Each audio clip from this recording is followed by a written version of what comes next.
Hello පැටියෝ ඔයාලට කොහොමද? මං හිතනවා ඔයාලා හොඳින් ඇති කියලා. ඉතින් මගේ හැපි ලයිෆ් channel එකට ඔයාලව ආදරෙන් පිළිගන්නවා. ඉතින් අදත් අලුත් රීඩින් එකක් අරගෙන ආවා.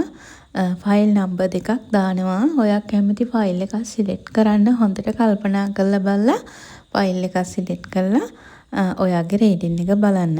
අද රීඩින් එක අරන් ආවේ ඔයාට ආදරය කරපු කෙනෙක්. ඔයාගේ එක්ස් කෙනෙක් වෙන්න පුළුවන්, ක්‍රෂ් එකක් වෙන්න පුළුවන්, ඔයාගේ ගර්ල්ෆ්‍රෙන්ඩ් වෙන්න පුළුවන්, බෝයිෆ්‍රෙන්ඩ්, එහෙම නැත්නම් හස්බන්ඩ්, වයිෆ්, ඔයාගේ හොඳම යාළුවෙක් වෙලා ඉන්න කෙනෙක් වෙන්න පුළුවන්. ඔය කවුරුම හරි ඔයාගේ පාර්ට්නර් කෙනෙක් ඔයාව අමතක කරලා ගිහිල්ලා ඉන්නවනම් එයා නැවත එයිද කියලා අද රීඩින් එකෙන් බලමු. සමහර විට ඔයා බලාපොරොත්තු වෙන ඇති ඔයාගේ එක්ස් ගර්ල්ෆ්‍රෙන්ඩ්, එක්ස් බෝයිෆ්‍රෙන්ඩ් නැවත ඔයාව හොයාගෙන එයිද කියලා. එහෙම නැත්නම් ඔයා කාලයක් හිතෙන් ආදරය කරපු කෙනෙක් දැන් මේ වන විට නෝ කන්ටැක්ට් ඉන්නවනම් එයා ආයි කතා කරයිද කියලා අපි බලමු.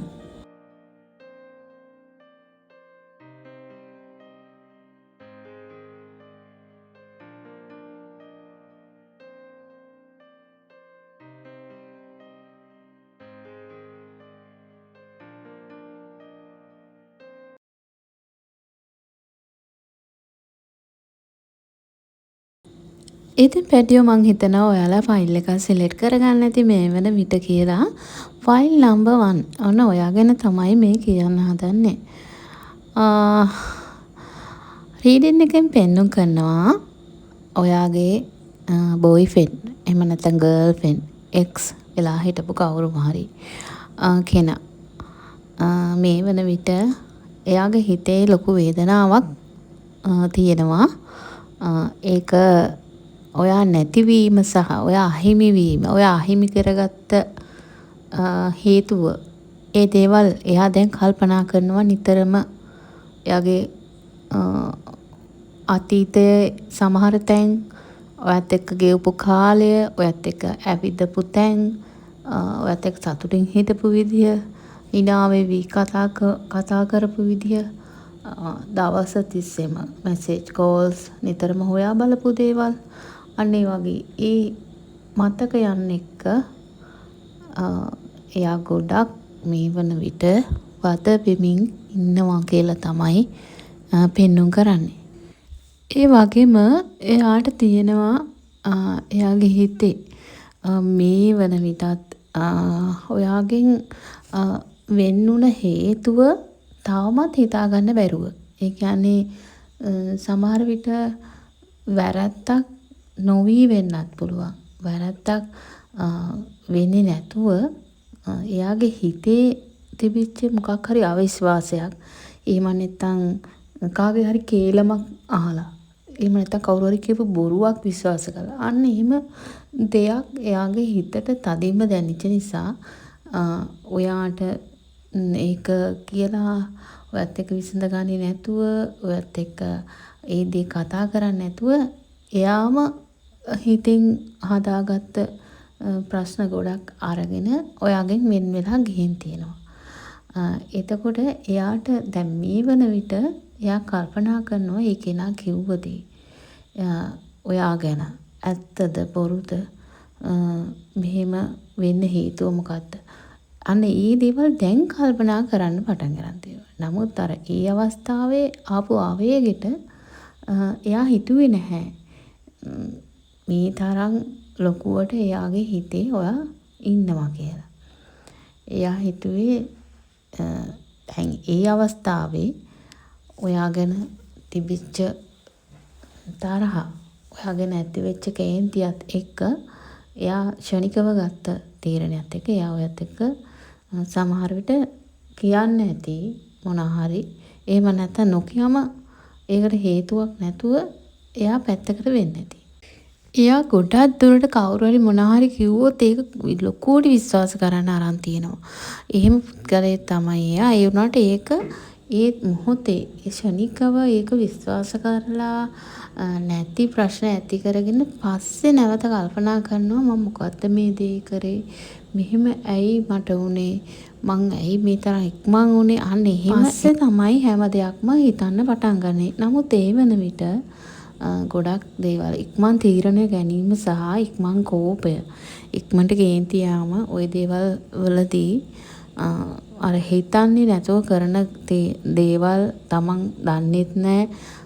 තමන්ට නොදැනීම තවත් කෙනෙකුගේ හිතක් රිදවලා සමහර විට එයා වැරදි නැතුව වෙන්නත් පුළුවන්, වැරදි වෙන්නත් පුළුවන්. ඒ මොනවා දේ වුණත් හොයන්නේ බලන්නේ නැතුව, කතා බහ කරන්නේ නැතුව, අහන්නේ නැතුව. ඉතින් එයාගේ හිතින්ම ප්‍රශ්න විසඳගෙන සියලුම දේ කරගෙන ඈත් වෙලා යන්නත් යනවා. ඉතින් අන්න එහෙම දෙයක් තමයි මේ ෆයිල් නම්බර් 1 තෝරපු අයගේ රිලේෂන්ෂිප් එකක් තිබිලා එයාලා අතර මේ වන විට කතා නොකර ගියපු ආදරය ගැන තමයි මම මේ කියන්නේ. ඉතින් එයාගේ හිතින් පසුතැවීමකට ලක් වෙලා තියෙනවා මේ වන විට.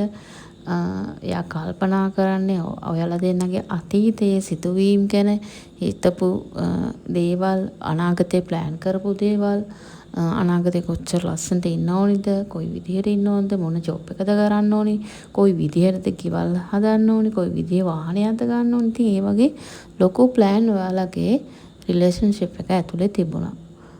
ඉතින් මේ දේවල් ශනිකව ඇතිවෙච්ච කෝපය සහ දැඩි මානසික ආතතියකින් පීඩනය දරා ගන්න බැරුව අනිත් කෙනාට ඒ දේ කතා කරලා විසඳගන්නේ නැතුව ඉවත් වීම තමයි සිද්ධ වෙලා තියෙන්නේ.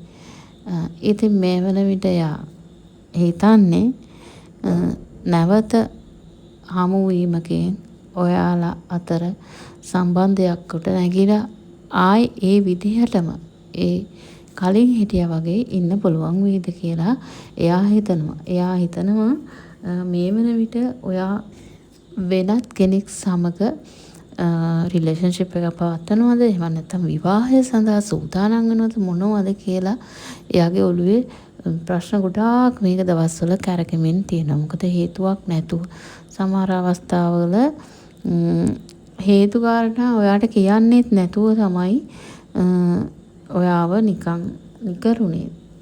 සැකයක් හිතේ ඇතිවීමත් එක්ක මේ දේ සිද්ධ වෙලා තියෙන්නේ. මම අර කලින් කිව්වා වගේ කවුරු හරි බාහිර බලපෑමක්. ඒ කියන්නේ කවුරු හරි කියන්නේ මෙයා එක්ක මෙහෙම රිලේෂන්ෂිප් එකක් තියාගන්න එපා. මෙයා මේ වගේ කෙනෙක්. එහෙම නැත්නම් මෙයා තවත් කෙනෙක් එක්ක FIR එකක් තියෙනවා. එහෙම නැත්නම් ඔයාගේ ෆැමිලි එකට මෙයා ගැලපෙන්නේ නැහැ. අන්න ඒ වගේ මොනවාම හරි දෙයක් ඔයා සම්බන්ධව කියපු නිසා තමයි, ඒ කියපු එක අහපු නිසා තමයි එයාට මේ විදිහේ ඉක්මනින්ම වෙනස් වීමක්. ඉක්මනින් Taman දන්නේ නැතුව එයාගේ හිතෙම තීරණ තීන්දුව අරගෙන ඒවා කොහොම ඉවර කරලා අවසන් කරලා එයා වෙන් වෙලා ගියේ. නමුත් ඒ වෙන්වීම එයාගේ හිත දන්නවා සාධාරණ නැහැ කියලා. එයාගේ හිතෙන් එයාටම කතා කරලා එයාගේ හිතටම කියනවා මේ සම්බන්ධතාවයේදී මේ ගත්ත තීරණය එයාගේ තීරණයක් මිසක ඔයාගේ තීරණයක් නෙවෙයි කියලා. ඉතින් ඔයාට දැන් මේ දේවල් කියන්න එයාට අවශ්‍යයි. එයාගේ හිත තාමත් ඔයා ළඟ තියෙනවා කියලා එයාට ඔයා එක කතා කරලා මේ ගැන කියන්න අවශ්‍යයි. එයාගේ ආදරේ, එයාගේ අතීතය, වර්තමානය, අනාගතයේ සියලු දේ ඔයා කියලා එයාට කියන්න අවශ්‍යයි. ඒ වගේම එයාගේ අතින් වෙච්ච වරදට තවත් කෙනෙක් විශ්වාස කළා. එයා ඒ විශ්වාසය මත ඔයා විශ්වාස කළා. ඔයාගේ හිතට ලොකු වේදනාවක් දීලා ගියපු නිසා එයා ගියපු දවසේ ඉඳන් එයා වෙනත් දේවල් හිතන්නේ නැහැ. වෙනත් රිලේෂන්ෂිප් එකකට යන්න නැහැ. එයා ඔයාට දඬුවමක් දෙන්න තමයි එයා වෙන් වෙලා ඈත් වෙලා හිටියේ. ඉතින් ඒක හේතුව නැති විදිහට දරුණු ලෙස සමහරට ඔයාලා ජීවිත අතරට බලපාන්න නැති. දැන් එයාට අවශ්‍යයවත් එක්ක ඒ පරණ ආදරේ, පරණ හිටපු විදිහටම, ඒ කෙනා විදිහටම ඔයා බාර ගනීද කියන සැකය එයාගේ හිතේ තියෙනවා. ඔයාට කතා කරන්න කොයි මොහොතේ හරි උත්සාහ ගන්නවා. සමහර වෙලාවට කෝල් එකක් ගන්න කියලා නම්බර් එක ඩයල් කරලත් ආයෙ කට් කරනවා. එහෙම නැත්නම් මැසේජ් එකක් සෙන්ඩ් කරන්න ලෑස්ති කරලා ටයිප් කරලා සෙන්ඩ් කරන්න හදලා ආයෙ නතර කරනවා. මොකද එයාට ලොකු තැතිකෙන්නක් තියෙනවා. ඔයා එයාට සමාව නොදී ඉඳීද කියන එක. ඒ මොකද ඔච්චර විශ්වාසයෙන් ඉඳලා තවත් කෙනෙක් කියපු දෙයක් අහන්නේ බලන්නේ කිසිම දෙයක් නැතුව ඔයා වැරදිකාරයෙක් විදිහට දැකලා එයා ඉවත් වෙලා ගිය එකට ඔයාගේ හිතේ ලොකු වේදනාවක් ඔයාට ඒ අවස්ථාවේ දැනුණා. ඉතින් මේ වේදනාවේම කොටසක් තමයි දැන් එයාට දැනෙන්නේ. මොකද ඔයාට වැරදි පැටවුවට එයා කළා තියෙන ඊට වැඩිය වරදක්. අහන්නේ නැතුව, හොයන්නේ නැතුව, ඒක ගැන බලන්නේ මුකුත් නැතුව, සාකච්ඡා කරන්නේ නැතුව, දෙන්නගේ අදහස් උවමාරු කරගන්න නැතුව, තනි තීරණ ගැනීමත්, තනි තීරණ අරගෙන වෙන්වීමත්. ඉතින් ඒක නිසා එයාට මේ වන විට ලොකු පීඩාවකින් ඉන්නේ. ඔයාගේ අතීතය සහ ඔයාගේ කතාව, හිනාව, හැම දෙයක්ම ආපු ගියපු තැන්වල මතකේ එයාගේ හිතට වද දෙන්න රන්තිනවා. නිින්ද යන්නේ නැහැ. එක විදියක ඉන්න බෑ. මොන වැඩේ කරන්න ගියත් මතක් වෙනවා. ඉතින් ඒක නිසා ඔයාට ඉක්මනින්ම කතා කරයි එයා. කතා කරන්න අවශ්‍යතාවය එයාට සෑහෙන්නම තියෙනවා. ඉතින් සමහර විට මේ කාලවකවානුවේ වෙන්න පුළුවන්, ඉදිරි සතිය ඇතුළත වෙන්න පුළුවන්, ලබන මාසෙ වෙන්න පුළුවන්. ඉක්මනින්ම ඔයා හොයාගෙන එන්නත් ඉඩ තියෙනවා, එක්කෝ කතා කරන්න ඉඩ තියෙනවා. ඉතින් ෆයිල් නම්බර් 1 ඔයාගේ ජීවිතේ එක්ස් පාර්ට්නර් වෙන්න පුළුවන්, ක්‍රෂ් එකක් වෙන්න පුළුවන්, ඔයාගේ හස්බන්ඩ් වෙන්න පුළුවන්, වයිෆ්, ගර්ල්ෆ්‍රෙන්ඩ්, ඔය කවුරුම හරි කෙනෙක් ඔයාගේ ජීවිතේ හිටියනම් මේ වගේ ප්‍රශ්නයක් වෙලා වෙන වෙලා ගියා නම් ඔන්න අනිවාර්යෙන් එයා ඔයාව හොයාගෙන එනවා. මේ වගේ ප්‍රශ්නයක් වෙලා තමන් දන්නෙත් නැතුව, හිතන්නෙත් නැතුව වෙන වෙලා ගිහින් හිටියනම් ඔන්න අනිවාර්යෙන් ඔයාට කතා කරනවා, මැසේජ් කරනවා, ඔයා හොයාගෙන ඉන්නවා කියලා තමයි ෆයිල් නම්බර් 1 සිලෙක්ට් කරපු අයට කියන්න තියෙන්නේ. සුබ ආරංචියක් අවුරුද්ද අවසානයේ ඔයාට අහන්න ලැබුණේ. නෝ කන්ටැක්ට් ඉන්නවා නම් මේ වෙන විට ඔයාගේ ආදරේ, ඔයාගේ ක්‍රෂ් එකක්, එක්ස් කෙනෙක්, අන්න එහෙම කවුරුම හරි කෙනෙක් ඉන්නවා නම් එයා ළඟදිම ඔයා හොයාගෙන එනවා. ඉතින් ෆයිල් නම්බර් 1 ඔයා සිලෙක්ට් කරපු ෆයිල් එක අනුව මම රීඩින් එක අරන් ආවේ. ඔයාට පර්සනල් රීඩින් ගන්න අවශ්‍යයි නම් මගේ WhatsApp නම්බරේට මෙසේජ් එකක් එවන්න.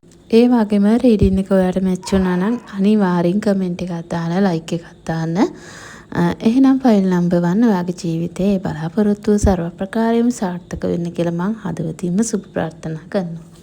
ෆයිල් නම්බර් 2 සිලෙක්ට් කරපු අය ගැන තමයි මේ කියන්න හදන්නේ. ෆයිල් නම්බර් 2 ඔයා එක්ක දැන් මේ වන විට ඔයාගේ එක්ස් පාර්ට්නර් වෙන්න පුළුවන්. එහෙම නැත්නම් ක්‍රෂ් එකක්, හස්බන්ඩ්, වයිෆ්, ඔය ඕනම කෙනෙක් ඔයාගේ හිත වැඩිපුරම කැමති කෙනා මේ වන විට මොන හරි හේතුවකට කතා නොකර, මැසේජ් එකක් වන් නොදා, කෝල් එකක් වන් නොදී, කිසිම විදිහකින් ඔයා සම්බන්ධ කරගන්නේ නැතුව ඉන්නවා වෙන්න ඕනි මේ වෙන විට. ඉතින් අපි බලමු මොකද ඉදිරියට වෙන්නේ කියලා. එයා ඔයත් එක්ක කතා කරයිද, නැවත එයිද, ආදරේ කරයිද, ඉස්සර හිටපු විදිහට ඉන්න පුළුවන් වේද කියලා අපි බලමු රීඩින් එකෙන්. ඔයාගේ පාර්ට්නර් ඉක්මනින්ම දේවල් අමතක කරන කෙනෙක්.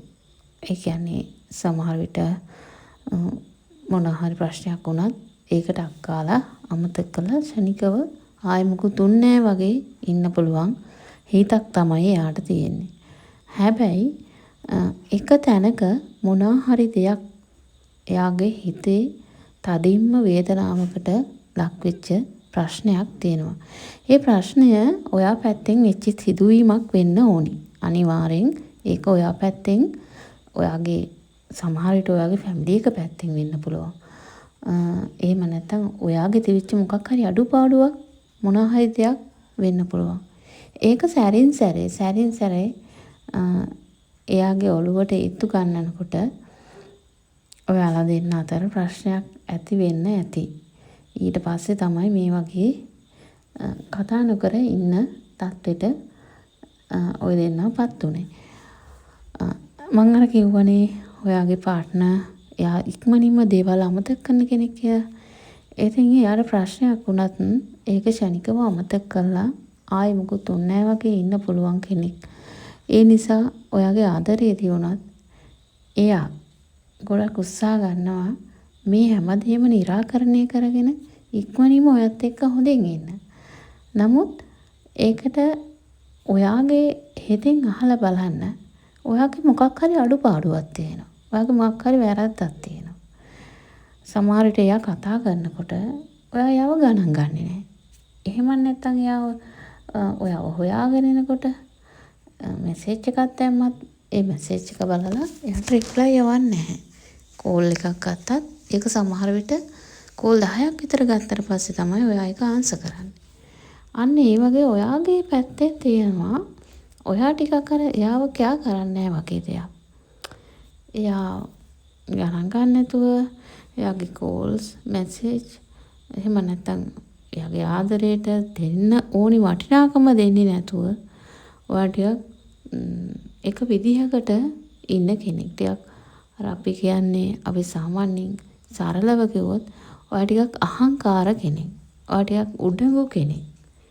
ඔයාගේ පැත්තෙන් යම්කිසි වරදක් තියෙනවා කියලා ඔයා පිළිගන්න කැමති නම් ඔයාගේ හිතට දැනෙන්න කතා කරලා බලන්න. ඔයාගේ අතේ මොනවා හරි වැරද්දක් තියෙනවද කියලා. ඔයාගේ මොනවා හරි පොඩි අඩුපාඩුවක් තියෙනවද කියලා. අන්නේ අඩුපාඩුව ඔයාගේ හදා ගන්නවා නම් ඔයාගේ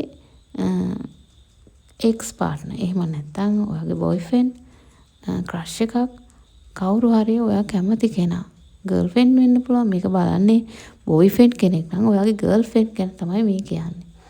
එහෙම නැත්නම් මේක බලන්නේ ඔයාගේ හස්බන්ඩ් ගැන නම් ඔයා වයිෆ් නම් වයිෆ් ගැන තමයි මේ කියන්නේ. ඉතින් ඒක හින්දා මේක දෙපැත්තටම සමානව තමයි රීඩින් එක අරන් ඇවිල්ලා තියෙන්නේ. බොයිෆ්‍රෙන්ඩ් කෙනෙක් බලනවා නම් ගර්ල්ෆ්‍රෙන්ඩ් කෙනෙක් ගැන ගර්ල්ෆ්‍රෙන්ඩ් හරිම හොඳ කෙනෙක්. ගර්ල්ෆ්‍රෙන්ඩ් කෙනෙක් බලනවා නම් බොයිෆ්‍රෙන්ඩ් කෙනෙක් ගැන ඒ බොයිට මේ වෙලා තියෙන දේ මේක තමයි. ඔයා චුට්ටක් කල්පනා කරලා පොඩක් හිතන්න. ඔයා අර චුට්ටක් ඒ වගේ තැන්වලදී නම්‍යශීලී වෙන්න. සාමාන්‍යයෙන් අපිට ආදරය කරන කෙනාට අපි ලොකුකම් පෙන්වන්න ගියොත් අපි එයා ගණන් ගන්න නැතුව ඉන්නකොට මොනතරම් වේදනාවක් එයාට දැනෙනවද? ඒ වේදනාව දැනුණාට පස්සේ දැන් සාමාන්‍යයෙන් ගොඩාක් ඔයාට ළඟින්ම ඉන්න කෙනෙකුට ළඟින්ම ආදරය කරන කෙනෙකුට ඔයා නැතුවම බැරි කෙනෙක් වෙලා ඉන්න කෙනෙකුට ඕනවට වැඩිය ඔයාගෙන හොයන බලන කෙනෙකුට අපි නිතරම යාව ගණන් ගන්න නැත්තම් එයාගේ කෝල්ස් ආන්සර් කරන්නේ නැත්තම් ඒවා මග හරිනවා නම් එතකොට එයාට දැනෙන දුක කොයි වගේද? අන්න ඒක අනිත් පැත්තට හිතලා බලන්න ඔයාගේ හදවතට කොහොමද දැනෙන්නේ කියලා. ඉතින් අන්න ඒ හේතුව නිසා තමයි ඔයාගේ පාර්ට්නර් ඔයාගෙන් ඉවත් වීමකට ගිහින් තියෙන්නේ. එයා මේ වෙන විටත් හිතනවා ඔයා ගැන කල්පනා කරනවා. නමුත් එයා ඔයාට මේ දීලා තියෙන්නේ හැදෙන්න අවස්ථාවක්. ඔයාගේ අඩුපාඩු හදා ගන්න අවස්ථාවක්. ඉතින් මේ දීලා තියෙන අවස්ථාවෙන් ඔයා කල්පනා කරලා බලලා ඔයාට ඇත්තටම ඔයාගේ හිතට දැනෙනවා නම් එයාව ඇත්තටම ඔයා එයාට ආදරය කරනවා නම් එයාව ඔයාට නැතුවම බැරි කෙනෙක් නම් ඔයාගේ පාර්ට්නර් ඔයා ළඟින්ම ඉන්න ඕනේ කියලා හිතනවා නම් ඔයාට පුළුවන් ඔයාගේ පැත්තෙන් ඔයාගේ අඩුපාඩු හදාගන්න. ඔයා මොනවද මේ කරන්නේ කියලා ඔයාගේ හිතෙන් අහලා බලන්න. ඉතින් මේ අඩුපාඩු හදාගත්තාම ඔයාට ඔයාව නැතුවම බැරි කෙනෙක්. ඒ කෙනා ගතිගුණ අතින් ගත්තාම රීඩින් එකෙන් මට පෙන්නු කරනවා හරිම හොඳ කෙනෙක්. එයාට හොඳ ගතිගුණ තියෙන කෙනෙක්. අර මම කලින් කිව්වේ එයාට කේන්ති කියත් එයා ප්‍රශ්නයක් වුණත් මොන දේ වුණත් ඉක්මනින්ම එයා ටක් කාලා ඒ දේවල් අමතක කරන කෙනෙක්. දිගින් දිගටම අරන් යන්න කැමති නැහැ. ඊයේ කතා කරලා මොනවා හරි ප්‍රශ්නයක් ඇති වුණාම ආයේ අද ඒක ඉතුරු කොටස එතන ඉඳන් පටන් ගන්නෙ නැහැ. ඒක එයා ඊයෙන් අමතක කරලා ඊයෙන් අවසන් කරනවා. අද ආයේ අලුත් දවසක් නේ. එතකොට අලුත් දවසට එයා ඒක අරගෙන එන්නේ නැහැ. නමුත් ඔයාට ඒ වගේ දේවල් වලින් ඉක්මනින් අමතක කරන්න බැරි දෙයක්. පොඩි දෙයක් වුණත් ඒක චුට්ට අර අපි හිතමුකෝ චූටි දෙයක් වුණාම මේක කොන ඉස්සරහටම අරගෙන යන්න කැමතියි. ඒකේ චුට්ටි කොටසක් හරි තියාගන්න කැමතියි. ඒ අර දැන් හොඳින් කතා කරන අවස්ථාවක් වුණත් අර එතන අවසන් වෙච්ච චුට්ටි කොනක් ඒක ඇතුළට දාන්න කැමතියි. ඒ කියන්නේ ඔයාලා අතරේ හොඳට ඉන්න වෙලාවටත් අර කලින් වෙච්ච දේක් චූටි කොටසක් කියලා හිත පාරන්න, හිත රිත්තන්න කැමතියි.